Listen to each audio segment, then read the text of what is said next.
Welcome to Crossdressing Stories. Here, we share personal stories, celebrate self-expression. If you're on your own journey or simply curious, you've found your community. Subscribe and join the conversation. The old bookstore smelled of dust, forgotten dreams, and a hint of vanilla from the cafe next door. It was my sanctuary, a place where the clamor of the outside world faded into the rustle of turning pages. As a history graduate student, I, Elias, spent most of my waking hours buried in ancient texts, meticulously tracing the lives of long-dead monarchs. My own life was far less exciting, predictable, organized, and solitary. This particular Tuesday afternoon, however, was destined to deviate from my usual routine. I was hunched over a particularly dense tome on medieval heraldry, when a splash of vibrant color caught my eye. It was a scarf, a brilliant crimson silk, draped over a shelf of obscure poetry. It seemed entirely out of place amidst the muted tones of the dusty spines. "Looking for anything in particular?" a voice chirped, startling me. I looked up to see a woman standing beside the shelf, her smile as bright as the scarf. She was tall, with a cascade of fiery red hair that seemed to defy gravity and eyes that sparkled with an almost mischievous energy. Her presence was like a sudden gust of wind in my carefully still world. No, just browsing," I stammered, feeling my cheeks flush. I was notoriously awkward around new people, especially those who exuded such an effortless charisma. She laughed, a sound like wind chimes. "Don't mind me. I'm Chloe. I just started working here. I'm trying to reorganize this poetry section, and I swear every time I think I'm done, I find another misplaced item."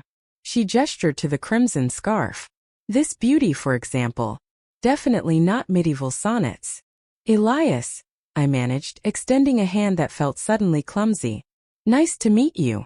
"Likewise, Elias," she said, shaking my hand with a firm, confident grip. Her touch was warm, sending a surprising jolt through me. "So, medieval heraldry, huh? You must be one of the rare few who can actually read those old scripts without a magnifying glass and a headache." I chuckled, a rare sound from me. "It's my passion. The stories they tell, the lives they represent." I trailed off, suddenly self-conscious about my enthusiasm. "Fascinating," she said, and for a moment, her bright eyes held a genuine, unfeigned interest that made me feel seen, truly seen, in a way I hadn't experienced in a long time. "Well, don't let me interrupt your historical journey, but if you ever need a break from the past, the coffee machine makes a mean latte." She winked, picked up the crimson scarf, and disappeared behind a towering stack of Shakespeare. I watched her go, a strange, unfamiliar flutter starting in my chest. My predictable, organized world had just had a dash of unexpected crimson added to it, and I wasn't entirely sure how I felt about it. Chloe became a vibrant fixture in the old bookstore. Her laughter echoed through the aisles, her quick wit sparked lively conversations with even the most reclusive patrons, and she somehow managed to make the mundane task of shelving books look like an elegant dance. I, on the other hand, continued my quiet existence, observing her from behind my fortress of ancient tomes. Our interactions were brief, mostly polite exchanges about new arrivals or the weather, yet each one left a small, lingering warmth in my chest. I found myself subtly altering my schedule, arriving a little earlier, staying a little later, just for the chance of a fleeting conversation with her. One rainy afternoon, as thunder rattled the old window panes, I was struggling with a particularly convoluted passage in Middle English. My frustration must have been evident, because Chloe appeared beside my table, a steaming mug in her hand. "Rough day in the 14th century?" she quipped, setting the mug down. It was a perfectly brewed latte, exactly how I liked it, though I hadn't told her my preference. I looked up, surprised. "Something like that. This Anglo-Saxon land charter is trying to kill me with its endless list of obscure property boundaries." She peered at the dense text over my shoulder. "Looks like a nightmare. Sometimes you just need to step away. A different perspective or a different century, perhaps." She gestured to a small, brightly illustrated children's book on a nearby display. "We just got a new shipment of these. The Magical Adventures of Finian the Fox. Might be a nice change of pace from feudal contracts." I offered a small, hesitant smile. I don't think Finian the Fox would quite prepare me for my thesis defense. Maybe not academically, but perhaps spiritually. she countered, her eyes twinkling. Come on, Elias. You spend all day in the past. Don't you ever wonder what it's like to live a little in the present? Or even, dare I say, the future? Her words, playfully delivered, struck a chord. My life was entirely in the past. My research, my thoughts, my very comfort zone. The present felt messy, unpredictable. Just like Chloe. What do you propose? I asked, a flicker of something new, curiosity mixed with a touch of apprehension, stirring within me. She grinned, a mischievous glint in her eyes. A challenge. A distraction. A little experiment, if you will. I have something in the back that might just shake up your perspective. Something truly unique. Before I could ask what she meant, she turned and headed towards the employees-only section, leaving me with the steaming latte and a sense of burgeoning anticipation that was entirely uncharacteristic of Elias Thorne, historian of dead kings. The thunder outside rumbled again, but this time it felt less like a threat and more like a drumroll. Chloe returned a few minutes later, not with a book, but with a small, intricately carved wooden box. It looked ancient, its dark wood smooth and worn from countless touches, adorned with faded silver filigree. It hummed with a subtle, almost imperceptible energy that I felt more than heard. My historian's mind immediately went to work, cataloging its apparent age, speculating on its origin. But this felt different from mere academic interest, it felt personal. What is that? I asked, my voice a little breathy. She set the box reverently on the table between my textbooks and the untouched latte. Found it tucked away in a forgotten corner of the attic.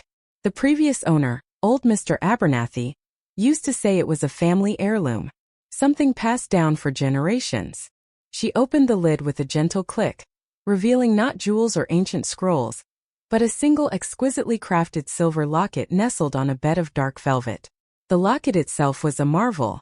Oval-shaped with delicate swirling patterns etched into its surface, it seemed to absorb and reflect the dim bookstore light, casting a soft, almost ethereal glow. It wasn't just old, it felt alive. It's beautiful, I whispered, reaching out a hesitant finger, but not quite touching it. Isn't it? Chloe's voice was soft, almost reverent. Mr. Abernathy told me stories about it, said it had a peculiar property, a way to experience life from a different angle. She picked up the locket, its silver cool against her fingertips. He said if you wore it with a specific intention, a desire to understand a different facet of existence, it could grant that wish. Temporarily, of course. I raised an eyebrow, skepticism warring with a strange, undeniable pull. A magic locket? Chloe, I study primary sources, not fairy tales. She laughed, a gentle, knowing sound. And I study people, Elias. And people often dismiss what they don't understand. Think of it as a thought experiment then. A chance to step outside your own head, your own routine. To feel something entirely new. She held the locket out to me. What part of life do you feel you're missing, Elias? What perspective do you wish you understood better? The question hung in the air. A profound challenge to my carefully constructed, isolated world. I thought of my quiet days, my solitary evenings, the distant, almost academic way I viewed human connection. I studied history, but I rarely lived in the present, let alone truly experienced the nuances of modern human emotion and interaction. I often felt like an observer, never a participant. Connection, I found myself saying, the word escaping before I could censor it. Emotional connection. Feel detached sometimes, like I'm watching life, not living it. Chloe's smile softened, losing its playful edge and becoming genuinely empathetic. Then perhaps this is exactly what you need. She opened the locket, revealing no picture inside, but a faint shimmering blue light pulsing within. Just wear it, and hold that intention. See what happens. My heart hammered against my ribs. It was utterly illogical, completely against every rational fiber of my being. Yet, looking at Chloe's earnest face, at the hypnotic glow of the locket, a desperate, yearning part of me wanted to believe. I took the locket from her. It was surprisingly light, yet felt impossibly weighty in my palm. The silver was cool, almost cold against my skin. What exactly am I wishing for? I asked, my voice barely a whisper. To truly feel, Chloe said, her gaze steady. To open yourself up to the full spectrum of human experience, beyond the dusty pages of history. To understand emotions not just intellectually, but viscerally. With a deep breath, a mix of fear and exhilarating curiosity swirling within me, I clasped the delicate silver chain around my neck. The locket settled against my sternum, cool at first, then almost immediately, a warmth began to spread, faint at first, then growing, pulsing, mirroring the soft blue light now emanating from the locket itself. My vision blurred for a moment, and the scent of old books seemed to intensify, weaving with an unfamiliar, intoxicating fragrance of blooming jasmine. My carefully ordered world was about to be profoundly, irrevocably shaken. The warmth from the locket spread through my chest, a gentle, insistent heat that wasn't uncomfortable, but utterly alien. It wasn't just on my skin. It felt like it was seeping into my very core, dissolving the carefully constructed walls I had built around myself. My breath hitched as a cascade of sensations, vibrant and overwhelming, washed over me. The smell of old paper and vanilla intensified, but now it was layered with the sharp, clean scent of rain-soaked earth, and something floral sweet, like honeysuckle after a summer shower. My ears picked up every subtle sound.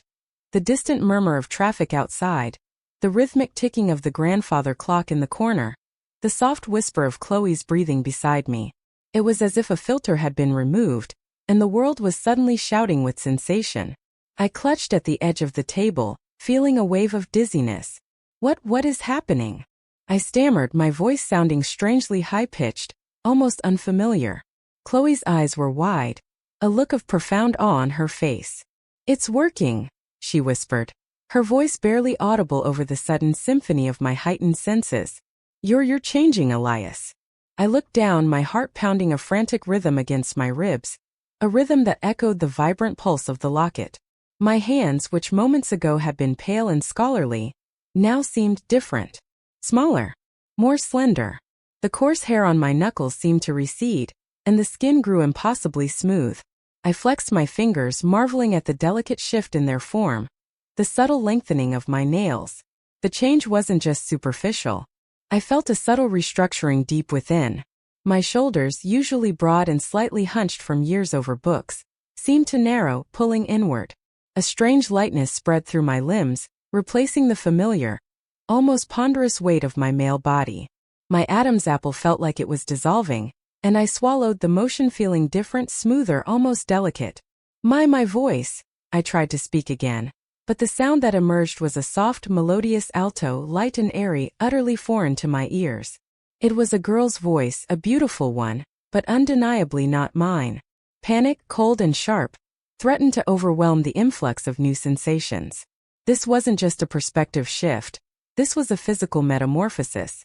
I looked at Chloe, my eyes wide with a mixture of terror and disbelief. "Chloe, what have you done?" She stepped closer, her expression a mix of concern and profound fascination. "The locket, it must be responding to your deepest desire, Elias. To truly connect, to experience fully." Perhaps it understood that meant experiencing from a completely new vantage point. She reached out a hand, not quite touching me. "Your face, it's softening. Your hair." I brought a trembling hand to my cheek. The skin was impossibly smooth, the jawline, once square and firm, now gently rounded. My nose felt smaller, more refined. And my hair. A weight settled on my shoulders, a cascading curtain of soft, dark brown locks that felt utterly alien yet strangely natural. It brushed against my new, more delicate collarbones, a sensation both startling and strangely pleasant. When I finally caught a glimpse of my reflection in the dim glass of the bookstore window, I gasped. Staring back was not Elias, the unassuming scholar. It was a girl with wide, expressive brown eyes, full lips, and a graceful, almost ethereal beauty. Her long dark hair framed a heart-shaped face, and a delicate blush colored her cheeks. The crimson scarf Chloe had found earlier lay innocently on a nearby shelf, and for a terrifying, exhilarating moment, I wondered if this girl, this new person, was somehow connected to it. The Elias who had walked into the bookstore that morning, detached and predictable, was gone. In his place stood an entirely new entity, a girl brimming with heightened senses and a profound, terrifying vulnerability. The past, my safe haven, suddenly seemed impossibly distant. I was adrift in a present that felt more vivid, more real, and infinitely more terrifying than any historical battle I had ever studied. A heavy silence descended upon the small corner of the bookstore, broken only by the distant tick of the clock and the frantic thumping of my own transformed heart. I stood frozen, staring at my reflection in the window. The girl staring back was undeniably beautiful, a stark contrast to the unremarkable man I had always been. Her eyes, my eyes, were wide with a mix of fear and an almost disorienting wonder. Elias. Chloe's voice was soft, laced with a mixture of awe and concern. She finally reached out, her fingers gently touching my arm. Her touch, once a casual jolt, now sent a ripple of hyper-awareness through my entire being. Every nerve ending seemed alight, translating the subtle pressure of her fingertips into an almost overwhelming sensation. I pulled my arm back instinctively, not out of rejection, but because the intensity of the feeling was too much. I don't understand, I whispered, my new voice still a shocking novelty in my ears. How did this happen? Chloe's gaze was fixed on the locket, which pulsed with a softer, more stable blue light against my chest. The locket, it interprets intentions, not just words. You wished for connection, for emotional experience beyond the intellectual. Perhaps it saw that the most direct way for you to achieve that was to completely shift your perspective. To become someone else. Someone else. I echoed, the words tasting like ash in my mouth. Chloe, I'm a man. I'm Elias Thorne, a historian. This isn't me. I gestured wildly at my new body, at the long hair, the delicate hands, the unfamiliar curves. My movements felt awkward, uncoordinated, as if my limbs were still adjusting to their new dimensions. But it is you, Elias, Chloe countered gently, her eyes meeting mine with a depth I hadn't seen before. Just a different version. A version that might be able to feel what you've been longing to feel. Think of it as immersive research, a living primary source. Her attempt at humor fell flat against the rising tide of my panic. Immersive research? I've been turned into a girl. What am I supposed to do? Go home like this? How do I even explain this to my landlady? Or my professors? The thought of facing the world, even just the walk home, in this new body, sent a fresh wave of terror through me. I, Elias, the quiet scholar, had always sought invisibility. Now I was undeniably, strikingly visible. Hey, deep breaths, Chloe said, stepping closer again, her voice soothing. This time I didn't flinch. Her presence, while still intensely felt, was grounding. We'll figure it out. First, let's get you somewhere private. The staff room. No one will bother us there. She gave me a reassuring smile, a genuine warmth radiating from her that, for the first time, felt less overwhelming and more comforting. And don't worry, the locket only causes temporary changes.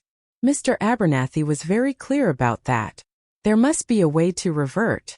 The word revert sent a tiny flicker of hope through the fog of my confusion. Temporary. It was temporary. This wasn't forever. But even as that thought brought a measure of relief, another, more insidious thought began to surface. A strange, undeniable current of curiosity. This new body felt alien, terrifying, yes, but it also felt vibrant. Alive. The heightened senses, the soft brush of my new hair against my cheek, the delicate grace of my hands. A part of me, a small traitorous part, wanted to explore this new existence just for a little while. To truly understand what it meant to experience the world through these new eyes, this new form. Okay, I said, the single word a testament to my profound disorientation. Okay, Chloe. Staff room. Lead the way. As I turned to follow her, my hips swayed in a subtle, unfamiliar movement that sent a fresh jolt through me. This truly was going to be an education, unlike any I had ever encountered in the dusty annals of history. The staff room was a small, cramped space usually reserved for tea breaks and inventory checks, but now it felt like a sanctuary. Chloe closed the door, muffling the distant sounds of the bookstore, and turned to face me. The fluorescent light of the room, harsh and unforgiving, cast my transformed reflection back from the polished surface of the coffee machine. It was undeniable. I was a girl. Sit, Chloe said gently, pulling out a worn plastic chair. You look like you're about to faint. My legs felt surprisingly unsteady, and I sank into the chair with a soft sigh. My new body felt lighter, more delicate, yet also profoundly foreign. The locket still pulsed with a gentle blue light against my chest, a constant reminder of the impossible reality. So, I began, my new voice still a source of discomfort. What exactly happens now? How do I revert? Chloe bit her lip, a thoughtful frown creasing her brow. Mr. Abernathy was a bit vague on the specifics of reversion, beyond intention and time. He mostly focused on the transformational aspect. He said the locket responds to a shift in your core desire. If you truly wish to return to your original state, it will happen. But the key is genuine desire. Genuine desire. The words echoed in my mind. Did I genuinely desire to go back? The Elias who craved predictability and solitude certainly did.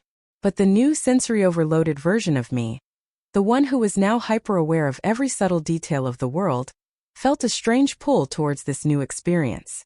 The confusion was immense, a battlefield of conflicting emotions. But how long does it last? I asked, my voice laced with a tremor. Am I stuck like this until I figure out my core desire? Chloe knelt beside my chair, her gaze earnest. Not necessarily stuck, Elias. Think of it as a profound learning experience. A journey. The locket doesn't trap you, it opens a door. And you get to choose whether to walk through it or turn back. She reached out and took my hand, her fingers warm and comforting around my smaller ones. And you won't be alone. I'm here. We'll figure this out together. Her touch, her words offered a strange balm to my frayed nerves. I had always been so independent, so self-reliant, often to the point of isolation. The unexpected offer of companionship, of shared burden, was a revelation. A small, unfamiliar warmth spread through my chest, distinct from the locket's magical heat. But why me, Chloe? I asked, looking at her, truly looking at her for the first time without the filter of my academic detachment. Why are you helping me with this insane transformation? A soft blush colored her cheeks, and her bright eyes softened. Because, Elias, she said, her voice dropping to a near whisper, I've watched you for months. Buried in your books, brilliant but so solitary. You talked about being detached, about watching life instead of living it. I think a part of me hoped this locket, this magic, might be exactly what you needed. A push. A chance to truly feel. She squeezed my hand gently. And now that it's happened, I can't just leave you to navigate it alone. That wouldn't be very connected, would it? Her honesty was disarming. My own carefully guarded emotions, usually locked away behind layers of intellectualism, felt suddenly raw and exposed. Her concern, her genuine desire to help, was a foreign and deeply moving experience. The objective observer, the Elias who analyzed emotions from a distance, was gone. In his place was a girl, vulnerable and confused, but also experiencing a profound sense of gratitude and a dawning, bewildering affection for the woman kneeling beside her. So, I said, finally meeting her gaze, a tiny hesitant smile touching my unfamiliar lips. What's the first step in this profound learning experience? Chloe smiled back, a genuine radiant smile that lit up her whole face. First step, she said, is we get you some different clothes. Those tweed trousers and that rather stuffy shirt are definitely not going to cut it for your new persona. And then, she paused, her eyes gleaming with a familiar mischievous spark, we explore. Exploring the bookstore's backroom for clothes was a surreal experience. Chloe, with an almost alarming efficiency, rummaged through a forgotten box labeled Lost and Found Unclaimed. She pulled out a few items, holding them up for my inspection. My old clothes, the tweed trousers and thick sweater, felt like a costume, a faded memory of a former self. Right, Chloe declared, holding up a soft, dark blue denim skirt and a simple, fitted white t-shirt. These should work. Comfort is key when you're navigating a whole new body and identity. I took the clothes, the fabric feeling soft and unfamiliar in my new delicate hands. I don't even know how to put on a skirt, I admitted, my cheeks flushing with a fresh wave of embarrassment. The Elias of before wouldn't have dared voice such a vulnerability. Chloe just chuckled, her smile reassuring. Don't worry, it's not rocket science. Just slide it on. And the t-shirt is straightforward. She led me to a small, curtained alcove that served as a makeshift changing room. Take your time. I'll be right outside. Behind the curtain, I carefully shed my old clothes. The sight of my transformed body, slender and graceful, still sent a jolt of disbelief through me. My skin was softer, smoother, and my new breasts, though still small, felt subtly heavy, a constant, undeniable presence. There was a faint, almost imperceptible curve to my waist, a new delicate sweep to my hips. It was a beautiful form, but it wasn't mine.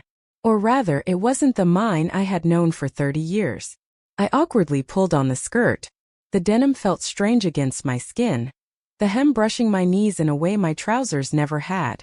It settled comfortably on my new hips, and I found myself instinctively smoothing it down, a gesture I'd never consciously performed. The t-shirt was next, soft cotton clinging lightly to my torso, accentuating the new curves of my chest. It was a simple outfit, but it felt incredibly feminine and utterly foreign. When I emerged from behind the curtain, Chloe's eyes widened slightly. "Wow," she breathed, her gaze sweeping over me. "It really suits you, Elias. Or should I say?" She trailed off, a thoughtful look on her face. Her unspoken question hung in the air. Elias. That was my name. My identity. But looking at the girl in the reflection of a nearby glass-fronted cabinet, Elias felt like a misnomer. This person, with her soft features and gentle curves, didn't feel like the Elias who spent his life deciphering dusty manuscripts. "What would your name be, I wonder?" Chloe mused, almost to herself. "If you weren't Elias but her?" A strange sensation bloomed in my chest, a warmth that had nothing to do with the locket. It was as if a new door had opened within me, revealing a chamber I hadn't known existed. A name soft and melodic whispered itself into my mind. "Elara," I said, the word emerging from my new lips with a surprising clarity and confidence. I think she would be Elara." The name felt right. It resonated with the newfound delicacy of my body, the heightened emotional landscape I was experiencing. It was a softer echo of Elias, a gentle transformation just like me. Chloe's smile was radiant. "Elara," she repeated, tasting the name. "It's perfect. Welcome, Elara." She stepped closer, her eyes sparkling. "So, Elara, how do you feel?" Beyond the initial shock, I took a deep breath, consciously drawing in the scent of old books and vanilla, embracing the sensory feast. Confused, I admitted, and terrified, but also incredibly aware. It's like I've been living in black and white my whole life, and now everything is in Technicolor. And a little bit excited. Does that make me crazy? Chloe shook her head, her gaze soft. "No, Elara. It makes you human. And you're just starting to really feel it." She reached for a pair of simple flat canvas sneakers from the same lost and found box. "Now shoes. And then we introduce Elara to the outside world." My heart gave a nervous flutter. The outside world. Elias would have recoiled. But Elara, with her newfound name and her burgeoning sense of self, felt a strange, thrilling anticipation. The first step into this new identity, this new life. The canvas sneakers felt wonderfully soft and flexible on my new, more delicate feet. They were a stark contrast to the stiff leather of my old scholarly shoes, and for the first time walking felt less like a utilitarian necessity and more like a gentle glide. As I stepped out of the bookstore with Chloe, the late afternoon sun was a shock to my senses. The world outside felt incredibly bright, the colors almost painfully vivid after the dim interior of my sanctuary. The sheer volume of sensation was overwhelming. The rumble of distant traffic, the chatter of passers-by, the scent of exhaust fumes mingling with blooming flowers, the warmth of the sun on my skin. Every input was amplified, demanding my full attention. Elias would have filtered it all out, retreating into his thoughts. Elara felt it all, raw and unshielded. "Breathe, Elara," Chloe murmured, sensing my unease. She placed a gentle hand on my lower back, a gesture that was both grounding and sent a jolt of surprising warmth through me. My skin, usually oblivious to such casual contact, tingled. "It's a lot," I whispered, my new voice still feeling unfamiliar in the open air. I noticed people glancing at me as we walked past, not openly staring but a subtle acknowledgement. As Elias, I had been practically invisible. As Elara, I was noticed. The sensation was unsettling, yet also held a strange, undeniable thrill. "We're just going for a short walk," Chloe said, guiding me towards a small park across the street. "Just to get you accustomed to being out there. And for me to observe the social integration phase of this incredibly bizarre experiment." She winked, trying to lighten the mood. The park was a kaleidoscope of green leaves, vibrant flowers, and the happy shouts of children. I felt a strange connection to everything, as if the energy of the world was flowing directly into me. A group of teenagers laughed loudly nearby, and I found myself instinctively smiling, a natural response that Elias would have suppressed. "Tell me what you're feeling," Chloe prompted, sitting us down on an empty bench under a sprawling oak tree. I closed my eyes, letting the sensations wash over me. "Everything," I said, a soft sigh escaping my lips. The breeze on my skin, the warmth of the sun, the scent of the freshly cut grass, the sound of the birds. It's all so incredibly present. And emotionally, I feel vulnerable, exposed, but also vibrant, like a tuning fork, resonating with every subtle vibration around me. I opened my eyes and looked at Chloe, and I feel a strange tenderness towards everything, towards the children playing, towards the old couple holding hands, even towards the little dandelions pushing through the cracks in the pavement. A tear pricked at the corner of my eye, a sudden inexplicable surge of emotion that startled me. Elias would never have cried over dandelions. Chloe reached out and gently brushed the tear away with her thumb. "That's good, Elara," she said softly. "That's exactly what you wished for. To truly feel." She squeezed my hand, her touch a comforting anchor in the swirling sea of my new emotions. "But tell me, is there anything missing? Any phantom limbs, so to speak?" I thought about it. The masculine strength of my old body, the familiar contours of my former self. "No," I admitted, surprised by the answer. "It's not that anything is missing, more like everything has been reorganized, reprioritized. My body feels complete, just different. And my mind, my thoughts feel less rigid, less analytical, more fluid." We sat there for a long time just talking. I told her about the subtle shift in my center of gravity, the lightness of my steps, the way my hair brushed my shoulders. She listened intently, her genuine curiosity making me feel less like a freak and more like a fascinating subject of study. The conversation flowed easily, more openly and intimately than any conversation Elias had ever had. As the sun began to set, painting the sky in hues of orange and purple, a chill started to seep into the air. I shivered, and without a word, Chloe unzipped her oversized denim jacket and draped it over my shoulders. It was warm, still carrying her scent, a comforting mix of her perfume and the faint smell of old books. I pulled it tighter around myself, feeling a profound sense of protection and a deep, unexpected surge of gratitude. "Thank you, Chloe," I whispered, looking up at her. Her face was illuminated by the soft, fading light, her red hair a fiery halo. She wasn't just observing. She was truly there for me. She smiled, a soft, genuine smile that held no hint of mischief, only warmth. "Anytime, Elara. Anytime." In that moment, under the vast, deepening sky, surrounded by the vibrant echoes of the park, I felt a connection, a profound emotional bond with Chloe that Elias had only ever read about in the pages of history. It was terrifying, exhilarating, and undeniably real. The walk back to the bookstore was quieter, imbued with a newfound understanding between us. Chloe's jacket felt like a second skin, warm and protective, and her presence beside me was a comforting anchor in the sensory overload of the evening. The streetlights flickered on, casting long, dancing shadows, and for the first time, I felt a strange appreciation for the mundane beauty of the urban landscape. Back inside, the bookstore, usually a place of solitary contemplation for me, now felt different. It was still my sanctuary, but its walls felt less like a barrier and more like a gentle embrace. Chloe led me to a small private office at the very back, a room I'd never seen before. It had a worn armchair, a small desk, and a single window looking out onto a brick alleyway. "Make yourself comfortable, Elara," she said, gesturing to the armchair. "We should probably figure out where you'll spend the night. My apartment isn't far, and I have a spare room." The offer, so casual yet so generous, took me by surprise. Elias would have immediately felt awkward, worried about imposing. Elara felt a blush creep up her neck, a strange mix of gratitude and a confusing flutter in her stomach. "Are you sure?" I asked, my voice a little breathless. "I wouldn't want to be a bother." Chloe waved a dismissive hand. "Nonsense. You're not a bother.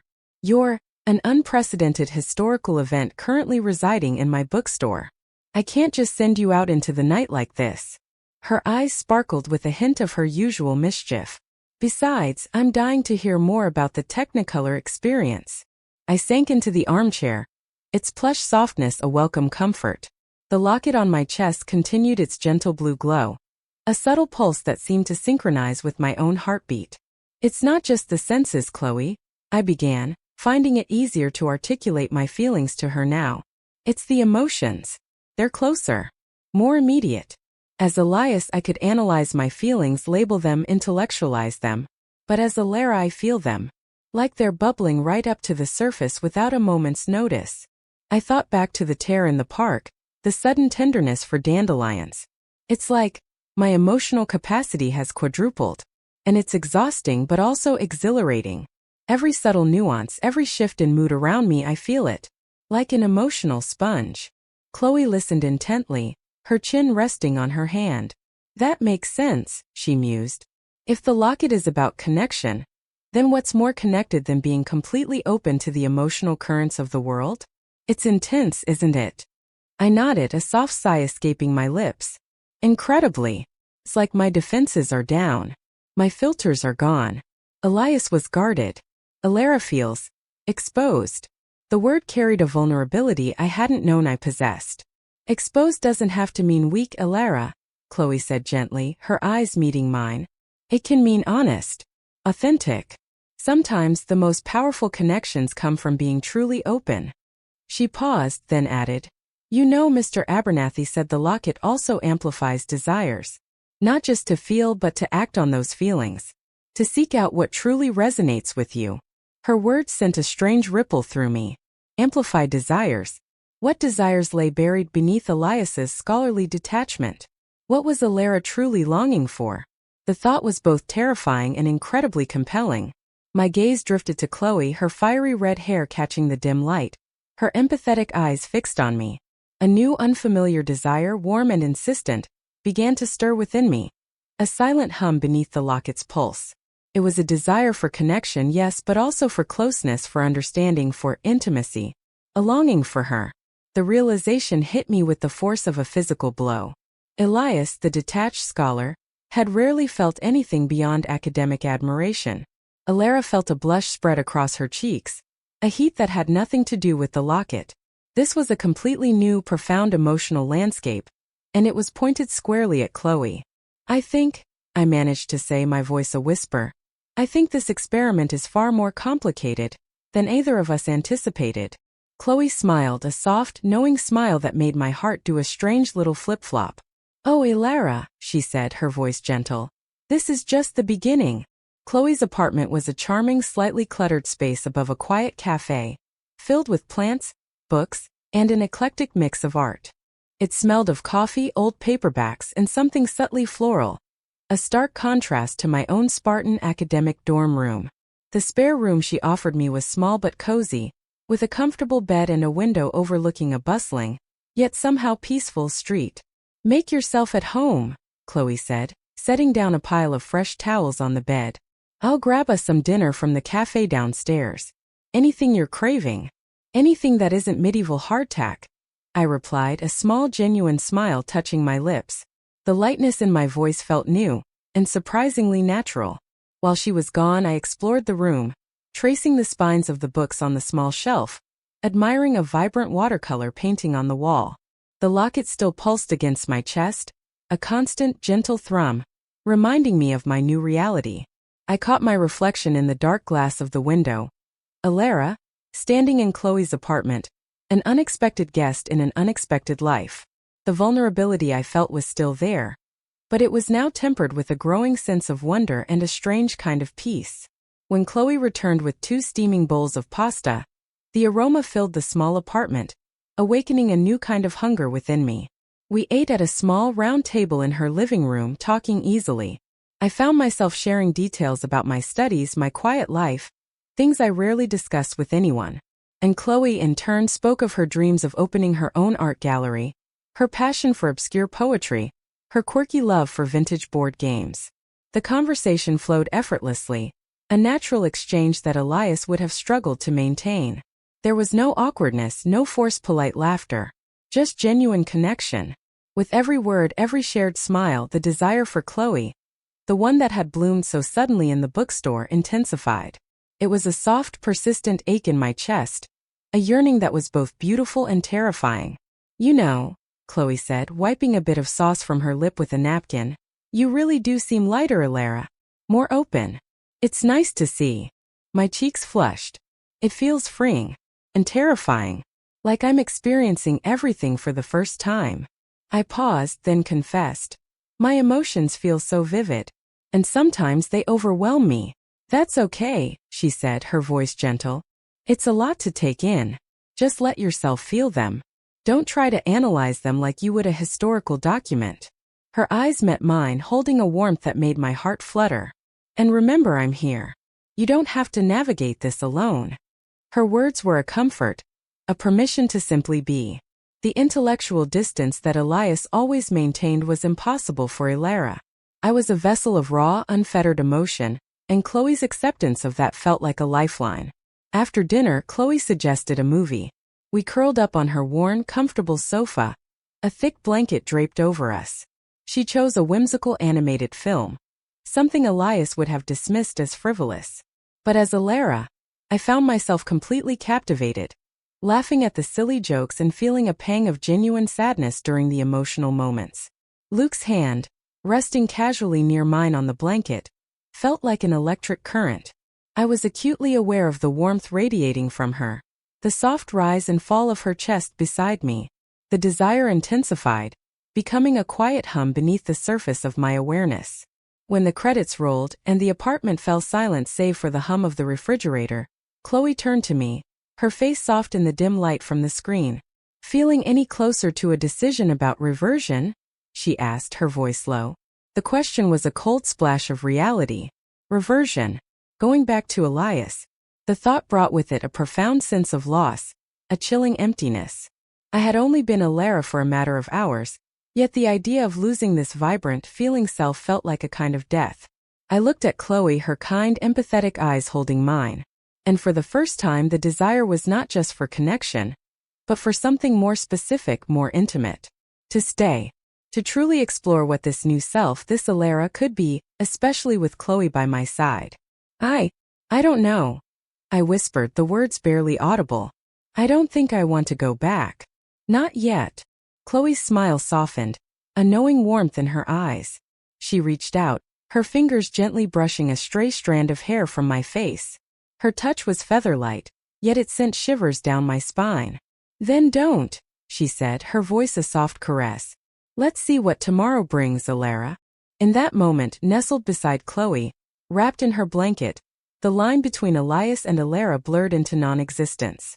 I was simply Elara, suspended in a present that felt more real, more vital, than any history book could ever capture. And for the first time in my life, I wasn't just observing a story. I was living it, every terrifying, exhilarating, and beautiful moment. I woke the next morning to the soft glow of sunlight filtering through Chloe's curtains and the distant aroma of brewing coffee. For a moment, disoriented, I thought I was back in my own Spartan dorm room. Then I felt the delicate weight of my hair cascading over my shoulders, the subtle curve of my hips, and the soft presence of my breasts beneath Chloe's oversized t-shirt, which I'd borrowed for the night. Elara. I was still Elara. A wave of profound relief washed over me, immediately followed by a surprising surge of excitement for the day ahead. I found Chloe in the kitchen, already humming softly as she prepared breakfast. She wore a comfortable pair of sweatpants and a faded band t-shirt, her red hair tied loosely back. She looked utterly at ease, and her presence filled the small apartment with a comforting warmth. "Morning, sleepyhead," she greeted, turning with a smile. Her gaze, warm and uncritical, swept over me. "Sleep well?" "Surprisingly, yes," I admitted, my new voice feeling much more natural this morning. It was different. Like my body finally exhaled. I sat down at the small table, the simple act of pulling out the chair feeling graceful. Chloe placed a plate of fluffy pancakes and a mug of steaming coffee in front of me. "Good. I figured after all that emotional processing yesterday, you deserved a good rest." She sat opposite me, her smile gentle. "So, another day as Elara. What are we doing today, historian?" The question hung in the air, open and full of possibility. Elias would have planned his day meticulously, Library hours, research notes, lecture preparation. Elara felt a spontaneous urge, a desire to simply experience. I don't know, I confessed, surprising myself. I just want to be. To see what it feels like to simply exist in this body, without the pressure of a grand experiment or a deep conversation. Just a normal day. Chloe's eyes lit up. I love that idea. A day of normal. We could go for a walk by the river. Maybe visit the art gallery across the street. Or, she paused, a mischievous glint in her eye, we could go clothes shopping. The thought of clothes shopping, something Elias would have vehemently avoided, now held a strange allure. The denim skirt and t-shirt were comfortable, but a part of me, the burgeoning Elara, longed for something that felt more like me. Something that celebrated this new form. Clothes shopping, I heard myself say, a surprising thrill running through me. Yes, that sounds wonderful. Chloe beamed. Excellent. But first pancakes. And then Elara, we conquer the retail world. The pancakes were delicious. Each bite a burst of sweet flavor that my heightened senses fully appreciated. I found myself savoring the texture, the warmth, the subtle notes of maple syrup. Even the coffee tasted richer, more nuanced. It was as if every cell in my body was awake and eager to experience. As we finished breakfast, Chloe looked at me, her expression turning slightly more serious. Have you had any thoughts about what happens next, Elara? About going back? The question sent a familiar pang of sadness through me. The locket, still gently pulsing, was a constant reminder of the choice I faced. To revert, to return to the safe, predictable, but now profoundly inadequate shell of Elias. Or to embrace Elara, this vibrant, sensitive, emotionally open woman I was becoming. I still don't want to go back, I admitted, my voice soft but firm. Not yet. I feel more alive as Elara, more connected, more myself in a strange way. Chloe nodded, her gaze steady. I thought so. It's a big decision, Elara, but I think it's the right one for now. She reached across the table, taking my hand in hers. Her touch was warm and comforting, sending a familiar flutter through my chest. Just remember, whatever you choose, I'm here for you. Her unwavering support was a balm to my soul. Elias had been a solitary figure, rarely leaning on anyone. Elara, with her amplified emotions, felt a deep, profound gratitude for Chloe's presence. It was a connection that transcended the bizarre circumstances of my transformation, a bond that felt utterly genuine and incredibly precious. Thank you, Chloe, I said, my voice thick with emotion. For everything. She smiled, a soft, understanding smile. That's what friends are for, Elara. Now come on. That mall isn't going to explore itself. And as we stepped out into the bustling street, hand in hand, the world shimmering with vibrant possibility, I knew that whatever path lay ahead, Elara was ready to walk it. And with Chloe by her side, it didn't feel quite so terrifying. It felt like an adventure. Clothes shopping as Elara was an utterly bewildering, exhilarating experience. Chloe, with her usual boundless energy, took me to a small boutique filled with colorful flowing fabrics and stylish designs that Elias would have fled from in horror. But Elara, with her heightened senses and burgeoning desire for self-expression, found herself drawn to them. Try this, Chloe exclaimed, holding up a soft, emerald green dress that shimmered under the store lights. It would look amazing with your hair and eyes. I took the dress into the changing room, my heart thumping with a mix of nerves and excitement. The fabric was silk, cool and smooth against my skin as I slipped it on. It draped elegantly, accentuating my new figure, the soft curves of my waist and hips. The green was vibrant, making my brown eyes seem deeper, more intense. I twirled, watching the fabric flow around me, and for the first time I saw not just Elara, the transformed Elias, but Elara, a woman. A beautiful woman. When I stepped out, Chloe gasped. Elara, you look absolutely stunning. Her eyes, filled with genuine admiration, made my cheeks flush with a warmth that had nothing to do with embarrassment. It was pride, a new and unfamiliar feeling. I looked at my reflection in the full-length mirror, a sense of wonder washing over me. The dress wasn't just clothing. It felt like an extension of myself, a celebration of this new form. It wasn't the functional, unremarkable attire Elias always chose. It was expressive, feminine, and undeniably beautiful. I love it, I whispered, the words filled with a surprising conviction. We spent hours in that boutique, Chloe patiently guiding me, offering gentle suggestions. I tried on skirts, blouses, even a pair of comfortable but stylish jeans. With each new outfit, Elara emerged a little more, shedding the last vestiges of Elias's cautious, reserved nature. My posture straightened, my movements became more fluid, more confident. I found myself instinctively reaching for brighter colors, softer textures, clothes that felt alive against my skin. The sales assistant, a kind older woman, complimented my choices, and I found myself engaging in small talk, something Elias would have avoided at all costs. It felt surprisingly natural, the words flowing easily from my lips, my new voice soft and melodic. The experience was a profound lesson in how much appearance and external presentation could influence internal feeling. As Elias, I had dressed to be unnoticed. As Elara, I was beginning to dress to be seen, to be celebrated. By the time we left the boutique, our arms laden with shopping bags, I felt a sense of exhilaration I had never known. The world outside, once overwhelming, now felt like a vibrant canvas, and I, Elara, was ready to paint my part in it. We returned to Chloe's apartment, buzzing with energy. I spent the evening trying on my new clothes, twirling in front of the mirror, reveling in the tactile sensations of silk and soft cotton. Chloe watched, a warm, knowing smile on her face, offering compliments that made my heart swell with a feeling that was dangerously close to joy.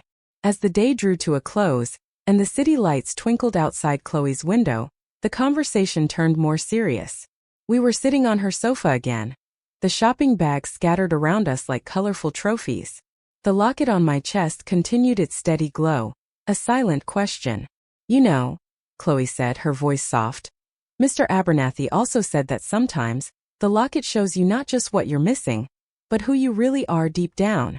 Who you're meant to be. Her words resonated deeply. Was Elias just a shell, a role I had played? Was Elara, this vibrant, sensitive, and increasingly confident woman, the true me finally emerging? The thought was both terrifying and incredibly liberating. The sadness at the thought of reverting intensified, becoming a dull ache in my chest. The idea of losing this connection to my true self, to the world, to Chloe, felt unbearable.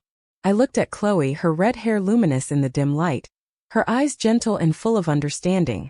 The desire for her, which had been a quiet hum, now pulsed with a new intensity. It wasn't just for connection, it was for everything. Her warmth, her acceptance, her unwavering presence. Chloe, I began, my voice a whisper raw with emotion. I don't think I can go back. The words were out, an admission of a truth that had solidified within me throughout the day. I don't want to lose this. To lose Elara. She feels right. Chloe reached out, her fingers gently covering the locket on my chest. Then don't, she said, her voice barely audible. Her gaze held mine, deep and unwavering. This isn't a temporary experiment anymore, is it?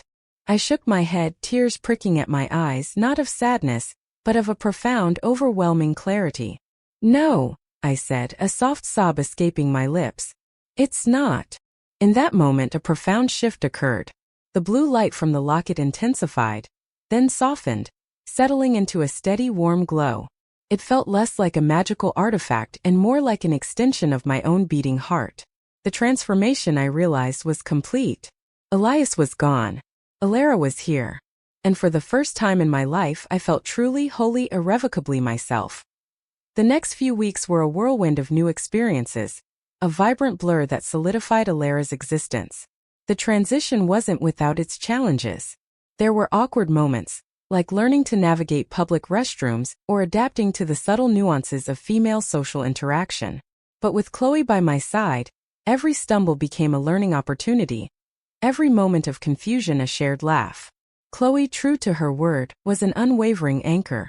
She helped me pick out a wardrobe that felt authentically Elara, taught me the basics of makeup, just a little to enhance, not to hide, she'd advised, and patiently answered every question, no matter how mundane, about my new identity. She introduced me to her friends, presenting me simply as Elara, my new housemate, and their easy acceptance was a profound relief. I found myself engaging in conversations, sharing opinions, and laughing with a genuine freedom that Elias had never known. My senses continued to be heightened, a constant, beautiful hum of information. The world was a symphony of colors, sounds, and textures, and I absorbed it all with a ravenous appetite. But the most profound change was in my emotional landscape. The detachment of Elias was entirely gone. As Elara, I felt deeply, passionately, and openly. Joy was a soaring crescendo, sadness a poignant melody, anger a sharp, fiery chord. And the affection I felt for Chloe continued to grow, blossoming into a profound, undeniable love. One evening after closing the bookstore, Chloe and I were having dinner at her apartment. The locket, now a permanent fixture around my neck, pulsed with a soft, steady warmth. It no longer felt like a magical artifact that had changed me, but rather a catalyst that had revealed me. "You know," Chloe said, stirring her pasta, "I think you're happier, Elara. Truly. I've never seen such a transformation in someone. Not just physically, but in your spirit." I met her gaze across the table, my heart swelling with emotion. "I am Chloe. I really am. It's like I was living a life in a language I didn't truly understand, and now I'm fluent. Every feeling, every interaction. It all makes sense. It feels real." I paused, gathering my courage. "And a huge part of that is you. Your acceptance, your kindness, your everything." A soft blush colored Chloe's cheeks, and her eyes, usually so bright and lively, held a new soft vulnerability. "Elara," she began, her voice a whisper. "I love you, Chloe," I blurted out, the words escaping before I could filter them. It was a raw, honest confession, born from the depths of Elara's open heart. The Elias of old would have been terrified of such a declaration. Elara felt only a profound sense of truth and relief. The silence that followed stretched, filled with the gentle hum of the refrigerator and the frantic pounding of my own heart. I held my breath, vulnerable and exposed but unafraid. Then Chloe slowly reached across the table, her hand finding mine, her fingers intertwining with mine in a warm, comforting grip. Her thumb stroked the back of my hand, a tender gesture that sent shivers down my spine. I think I love you too, Elara," she said, her voice barely audible, but filled with a profound sincerity. Her eyes, still holding mine, were now shining with unshed tears. I've never met anyone like you. You're extraordinary." A wave of overwhelming joy washed over me. A sensation so potent it felt like my chest would burst. It was a feeling Elias had never even dreamed of. This connection, this acceptance, this shared intimacy was everything I had unknowingly craved my entire life. Chloe squeezed my hand. "So," she said, a soft, shy smile gracing her lips. "What happens now, Elara?" I looked at her, then down at our intertwined hands, then back at her beautiful open face. The question of reversion, of Daniel, felt impossibly distant, a ghost of a past life that held no more sway over me. My new life, my true life, was here. With Chloe. "Now," I said, my voice thick with emotion but clear and certain, "we live, we explore, and we see what adventures Elara and Chloe can find together." Chloe's smile widened, radiant and full of promise. And in that moment, under the warm glow of her apartment lights, holding her hand, I knew without a shadow of a doubt that I had made the right choice. Elara was not just a transformation. She was a revelation. She was home. Life as Elara with Chloe was a continuous unfolding of joy and discovery. My days were no longer spent solely in the dusty archives of history, though I still pursued my academic passions with a renewed vigor, now viewing the past through the vibrant lens of present experience. Chloe encouraged me to explore other interests. I took up painting, finding an outlet for the intense visual sensations I now experienced, and discovered a latent talent for capturing the nuances of light and emotion on canvas. Our love grew, a steady, comforting flame that illuminated every corner of our lives. We shared lazy mornings, bustling days at the bookstore, quiet evenings filled with books, music, and conversation. Chloe's infectious enthusiasm brought out a playful, adventurous side of Elara that Elias had never known. We hiked through sun-dappled forests, explored quirky antique shops, and spent countless hours simply talking, sharing our dreams, our fears, our deepest desires. The locket, still around my neck, had ceased to glow with its initial intense blue light. It now emanated a soft, constant warmth, a subtle reminder of the profound catalyst that had brought me to this life. It no longer felt like a magical object, but a part of me, a quiet hum that resonated with Elara's very being. One particularly beautiful autumn afternoon, Chloe and I were walking through a sprawling arboretum, the leaves painting the landscape in a riot of crimson and gold. We held hands, our fingers intertwined, a comfortable silence settling between us. The air was crisp, carrying the scent of damp earth and decaying leaves. You know, Chloe said, squeezing my hand, sometimes I forget that you weren't always Elara. It feels so natural, like you were always meant to be this person. I smiled, a soft, genuine smile that felt utterly my own. I think I was Chloe. I just didn't know how to be her. Elias was a shield, a carefully constructed persona to keep the world at bay. Elara is vulnerable but strong. Real. She is, Chloe agreed, her eyes full of warmth. And I love her. Her words sent a familiar warmth through my chest, a powerful surge of love and gratitude. I squeezed her hand back, meeting her gaze. And I love you, Chloe, more than I ever thought possible. We continued walking, the conversation flowing easily from one topic to another. We talked about our future, about opening a combined bookstore and art gallery, about travel plans, about growing old together. For Elias, the future had always been a vague, theoretical concept. For Elara, it was a vivid, tangible landscape, shimmering with shared dreams and possibilities. As we reached a clearing overlooking a serene pond, a group of children ran past, their laughter echoing through the trees. An elderly couple sat on a bench, holding hands, their faces etched with the lines of a lifetime shared. And I, Elara, felt a profound sense of belonging, of being utterly present in the tapestry of life around me. The detachment that had defined Elias was gone, replaced by a deep, resonant connection to everything. Chloe stopped, turning to face me. The autumn sunlight dappled through the leaves, casting dancing shadows on her face, highlighting the fiery strands of her hair. Her eyes, usually so bright with mischief, were now soft, serious, and filled with a depth of emotion that made my breath catch. Elara, she began, her voice a little shaky, there's something I want to ask you. My heart began to pound, a nervous, hopeful rhythm. The locket felt warm against my skin, as if anticipating what was to come. I looked at her, my own emotions a tumultuous mix of anticipation and profound love. She reached into the pocket of her jacket and pulled out a small velvet box. My eyes widened and a gasp escaped my lips. It wasn't the locket, but a gleaming silver ring, delicate and beautiful, with a small shimmering sapphire. Chloe knelt before me, right there in the middle of the arboretum, the crisp autumn leaves crunching softly beneath her knees. Her gaze was steady, earnest, and filled with an overwhelming love that mirrored my own. Elara, she said, her voice trembling slightly but firm, will you marry me? In that moment the world seemed to hold its breath. The laughter of the children, the rustle of the leaves, the distant hum of traffic, all faded into a profound, shimmering silence. All I could see was Chloe, her beautiful face etched with hope and vulnerability, offering me not just a ring, but a future, a home, a life beyond anything Elias had ever dared to dream of. The detachment was gone. The emotional connection I had longed for was here, vibrant and real, in the woman kneeling before me. And Elara, with every fiber of her being, knew her answer, and my answer was a choked sob, a joyous, overwhelming release of emotion that surprised even me. Tears streamed down my face, hot and fast, but they were tears of pure, unadulterated happiness. The sheer weight of Chloe's love, the incredible reality of her proposal, was almost too much for Elara's open heart to bear. Yes, I managed to choke out, my voice thick with emotion, higher than it usually was. Oh, Chloe, yes. 1,000 times yes. Chloe's face broke into a radiant smile, tears now shining in her own eyes. She quickly slid the sapphire ring onto my finger. It fit perfectly, cool and delicate against my skin, a dazzling symbol of our intertwined future. Then she rose and pulled me into her arms, holding me tightly.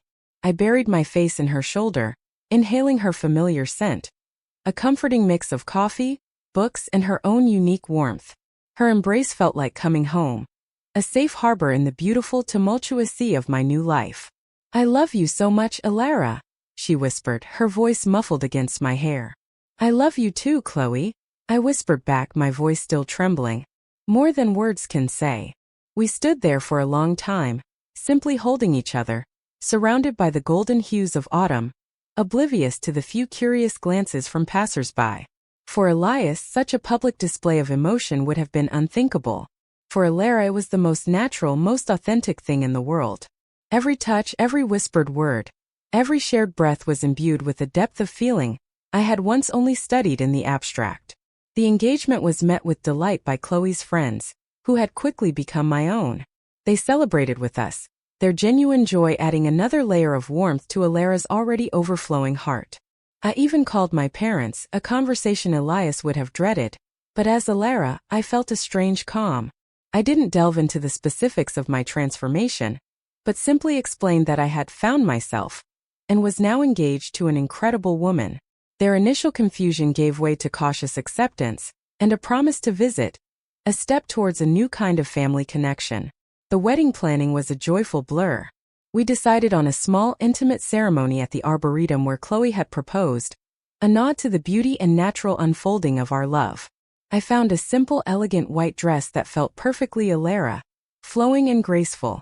Chloe chose a deep emerald suit that perfectly complemented her fiery hair. As the wedding day approached, a serene sense of certainty settled over me. There were no lingering doubts, no questions of identity. Elias was a distant memory, a past life that had served its purpose. Elara was my present, my future, my truth. The locket still around my neck felt like a cherished heirloom, a testament to the journey that had brought me to this profound happiness. On the morning of our wedding, I stood in front of Chloe's full-length mirror, wearing my dress. My long dark hair was styled in soft waves, and Chloe had applied a light touch of makeup, enhancing my features with a gentle hand. I looked at my reflection, not with the initial shock or confusion, but with a deep, calm understanding. The woman staring back was radiant, filled with a quiet strength and a boundless love. This was Elara. This was me. I touched the sapphire engagement ring on my finger, then my hand instinctively went to the locket, resting gently over my heart. It pulsed with a soft, steady warmth, a quiet thrum of life. The magic hadn't changed me into someone else. It had simply unlocked the person I was always meant to be. The person who could truly feel, truly connect, truly love. A soft knock on the door pulled me from my reverie. "Chloe, ready, my love?" Her voice called softly. I took a deep breath, a smile spreading across my face. "More than ready," I replied, my voice clear and strong. As I opened the door, Chloe stood there, breathtaking in her emerald suit, a single white rose pinned to her lapel. Her eyes, filled with love and anticipation, met mine. She reached for my hand, her fingers intertwining with mine.